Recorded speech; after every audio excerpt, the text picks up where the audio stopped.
कुल धर्माणाम मनुष्याणाम जनार्दन नरके अनियतम वासो भवतीत्यनुशुश्रुम।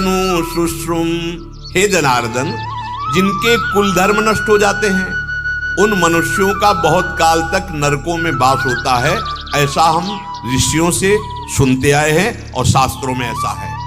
अहो बत महत् पापम कर्तुम व्यवसिता वयम यद्राज्य सुख लोभेन हंतुम स्वजन मुद्यता। अरे अहो, ये बड़े आश्चर्य की बात है कि हम लोग बड़ा भारी पाप करने के लिए उतावले हो गए, पाप करने का निश्चय कर लिया, जो कि राज्य और सुख लोभ से अपने स्वजनों को मारने के लिए हम तैयार हो गए। नहीं नहीं, ये पाप हम नहीं करेंगे।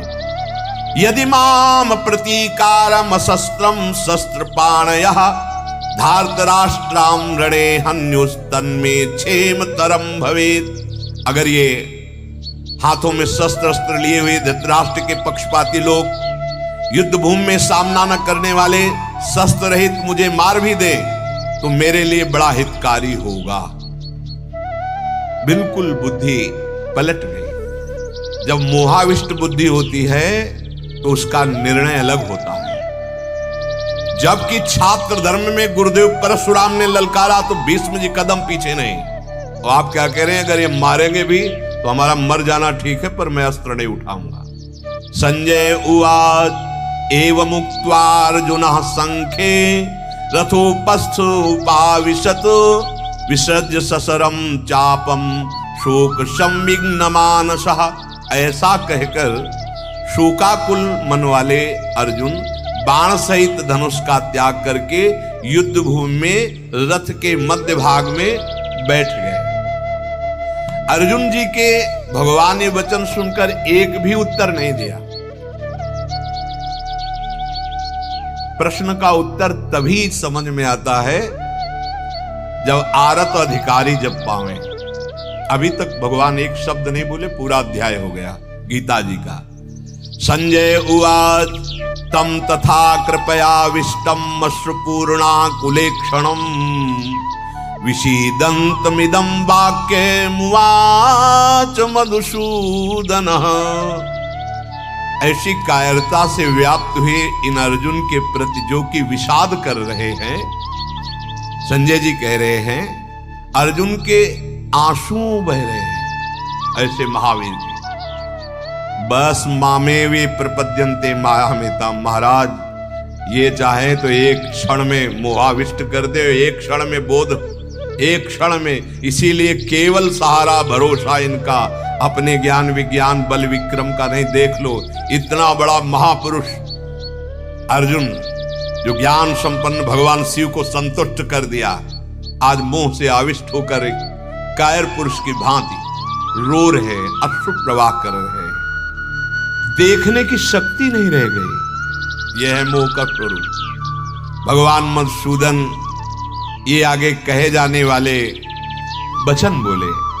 अब भगवान जब देखा कि आंसुओं से अभिषिक्त ऐसे, श्री भगवान उवाच कुतस्त्वा कस्मलमिदं विषमे समुपस्थितम् अनार्यजुष्ट मस्वर्ग मकीर्तिकरम अर्जुन। ये क्या अर्जुन, इस विषम अवसर पर तुम्हें ये कायरता, ये मोह, ये कहां से प्राप्त हो गया? आपकी दृष्टि से प्राप्त हुआ महाराज। अभी अभी तो आपने कहा देख, ये जिसका श्रेष्ठ पुरुष सेवन नहीं करते, ना इससे स्वर्ग मिलेगा ना कीर्ति बढ़ेगी, अर्थात ये अब कीर्ति बढ़ाने वाला है। क्लैब्यम माश्मगमः पार्थ नैतत्त्वुपपद्यते क्षुद्रम हृदय दौर्बल्यम त्यक्तोत्तिष्ठ परंतप। हे प्रथानंदन अर्जुन, इस नपुंसकता को तुम प्राप्त हो गए ऐसे क्यों? तुम्हारे में ये उचित नहीं है। परम तपस्वी, हृदय की तुच्छ दुर्बलता को त्याग और खड़ा हो जा युद्ध के लिए।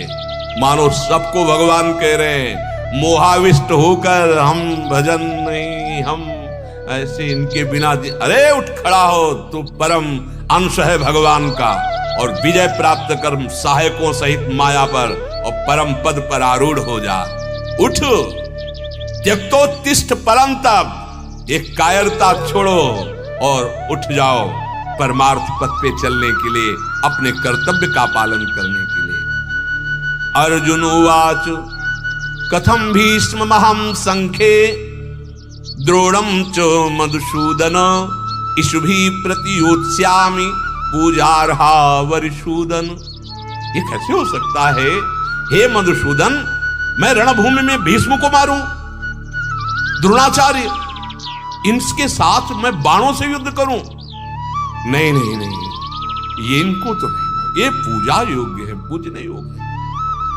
गुरून् हत्वा हि महानुभावान् श्रेयो भोक्तुं भैक्ष्यमपीह लोके हत्वार्थ कामास्तु गुरूनिहैव भुंजीय भोगान् रुधिर प्रदिग्धान्।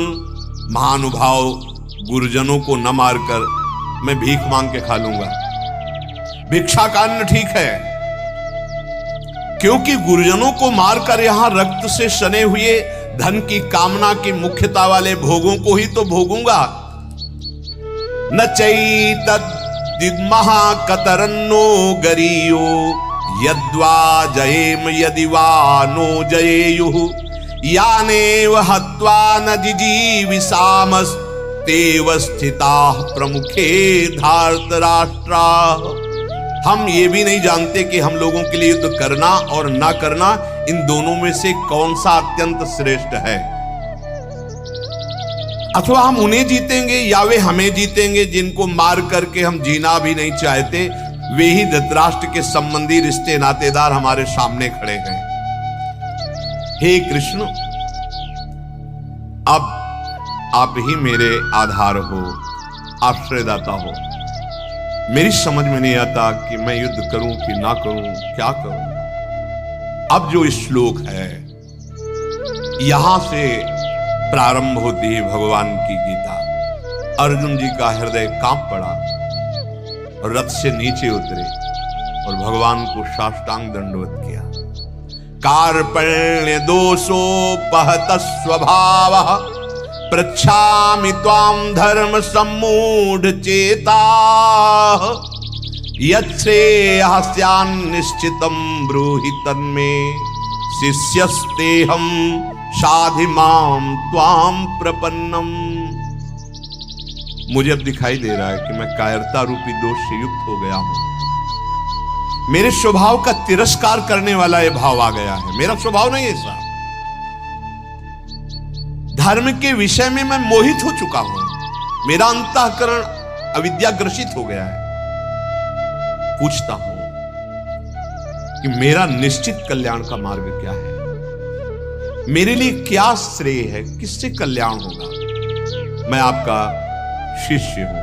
ये है यहां से गीता जी उमंग करके प्रभु के श्रीमुख में आकर प्रकट होती है। मैं आपका शिष्य हूं और शिष्य ही नहीं, केवल पूर्ण आपको समर्पित।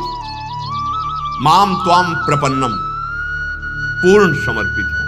जैसा आप कहोगे वैसा ही आपका शिष्य हूं और पूर्ण समर्पित हूं, पूर्ण शरणागत हूं।